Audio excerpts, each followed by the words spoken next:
Bonjour à tous, j'espère que vous allez bien. Dans cette vidéo, nous allons parler de la tendinite de la longue portion du biceps au niveau de l'articulation de l'épaule. Et je vais vous montrer les exercices que vous pouvez réaliser pour soigner efficacement votre tendinite. Avant de commencer, je vous invite à vous abonner, à activer la cloche des notifications pour avoir les prochaines suggestions de vidéos. Commençons d'abord par de l'anatomie. Le biceps est un muscle fléchisseur situé au niveau du bras. Entre autres choses, il permet la rotation de l'avant-bras vers l'extérieur, qu'on appelle la supination, mais aussi la flexion du coude et de l'épaule. Il y a la courte portion du biceps qui prend attache sur l'apophyse coracoïde de l'omoplate et la longue portion sur le tubercule supraglénoïdal. Ensuite, les deux chefs convergent pour s'insérer au niveau de la tubérosité radiale dans le pli du coude.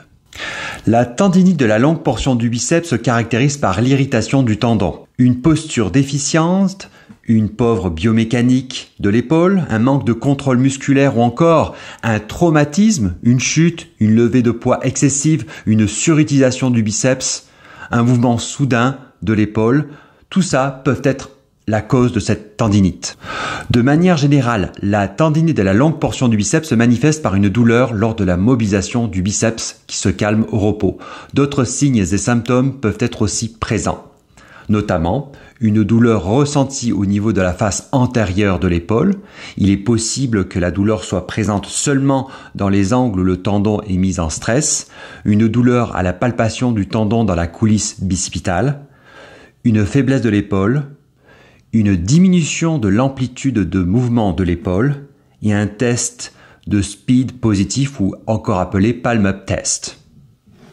Globalement, nous pouvons avoir deux tableaux cliniques qui peuvent se présenter à nous. Le premier tableau clinique se situe généralement chez des sujets qui sont jeunes et qui vont présenter une tendinopathie de la longue portion du biceps à la suite d'efforts importants ou de surutilisation de l'articulation de l'épaule. Alors cela peut apparaître par exemple dans un contexte de musculation, dans un contexte de sport, de lancer ou encore dans des activités professionnelles sollicitant l'articulation de l'épaule, par exemple les métiers du bâtiment. Deuxième cas clinique, on se situe chez des patients qui sont plus âgés et généralement la présence de tendinopathie de la longue portion du biceps va être associée à d'autres lésions et notamment des problématiques, des lésions au niveau de la coiffe des rotateurs.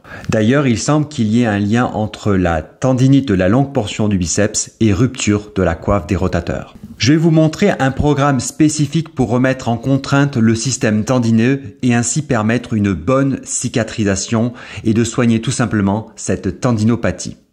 Cette vidéo est vraiment ciblée sur les personnes qui ont une tendinopathie isolée.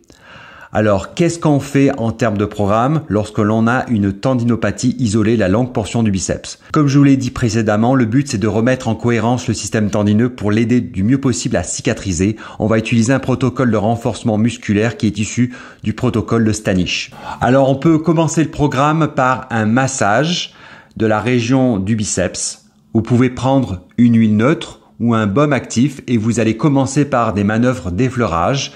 Veillez à bien reposer votre bras pour avoir une détente musculaire de l'ensemble de votre membre supérieur.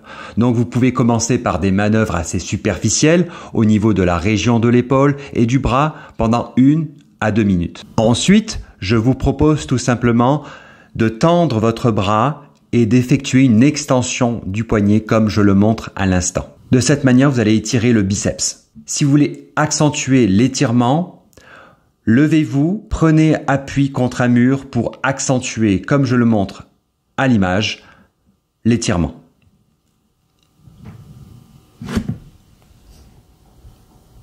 Ensuite, on passe à la phase de renforcement musculaire et là, on va effectuer 3 séries de 10 mouvements environ en contraction excentrique.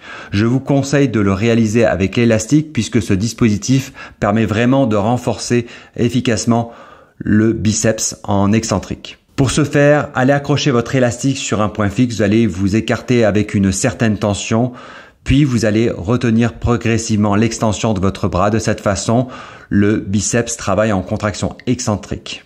Donc ce que vous allez faire, c'est que vous allez amener le poing contre votre épaule, vous allez reculer et lorsque la tension est quasi maximale au niveau de l'élastique, vous allez tout simplement effectuer une extension du coude. Vous allez retenir la charge pendant 4 à 6 secondes. En retenant cette charge, vous faites ce qu'on appelle une contraction excentrique. Et la science montre que dans les cas de tendinite, la contrainte excentrique est efficace. On termine la séance avec une application de glace en regard du tendon de la longue portion du biceps pendant à peu près 10 minutes pour calmer et apaiser l'inflammation qu'on aurait pu générer sur les techniques d'étirement et de renforcement musculaire. Voilà pour cette petite vidéo, j'espère que le contenu vous a plu. Si c'est le cas, n'hésitez pas à mettre un pouce en l'air et à vous abonner à la chaîne si ce n'est pas encore fait. Si vous avez des questions sur les exercices, sur le protocole de Stanish que l'on a vu ensemble, eh bien n'hésitez pas à m'en faire part dans les commentaires de la vidéo et moi, je vous répondrai avec grand plaisir. Je vous dis à très bientôt, prenez soin de vous et ciao ciao.